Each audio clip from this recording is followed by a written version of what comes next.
alors par le Christ. N'oubliez pas que l'Esprit de Dieu est venu sur Christ.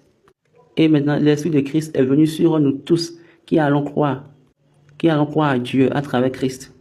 Allons lire 2 Corinthiens chapitre 3, à partir du verset 4. Vous êtes manifestement une lettre de Christ écrite par notre ministère, non avec l'encre, mais avec l'Esprit du Dieu vivant, non sur des tables de pierre, mais sur des tables de chair, sur leur cœur, sur les cœurs. Cette assurance-là, nous l'avons par Christ auprès de Dieu. C'est pour cette raison Paul a dit dans Romains 8, si tu n'as pas l'Esprit de Christ, tu n'es pas de lui. Si tu n'as pas l'Esprit de Christ, Jésus même, il ne te connaît même pas. Maintenant, Christ lui-même a l'Esprit de Dieu, l'Esprit de son Père sur lui. Et maintenant, Jésus lui l'a donné à nous, son Esprit, afin que nous soyons glorifiés avec lui. Donc on a parlé de l'Église, également de la Trinité. Et j'ai vu plusieurs qui sont dans cette méthodologie de Trinité. Et vous savez que les colons qui nous ont amené la chrétienté, ils l'ont amené avec le mensonge. Parce que Dieu a déjà pré-révélé cela. Et ils savent que la vérité de Dieu va sortir d'Afrique.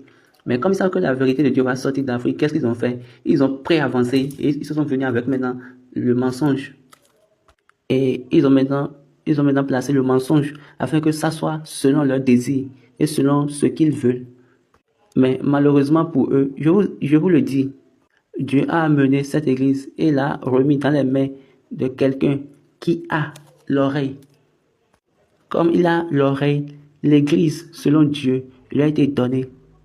Si vous n'avez pas l'oreille pour écouter et vous avez juste les yeux pour lire et pour voir et un cerveau pour penser, pour supposer en vous basant sur les écrits que vous avez lus, je vous le dis, mais je vous le dis en vérité, vous n'êtes même pas dans le camp de Dieu.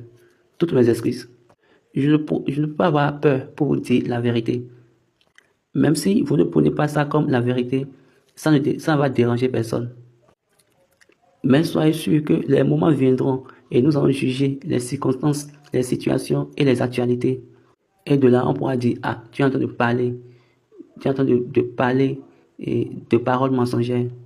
Notez ceci, la vérité de Dieu, elle est la vérité de Dieu. Elle ne change pas. Ou bien, elle ne va pas périr.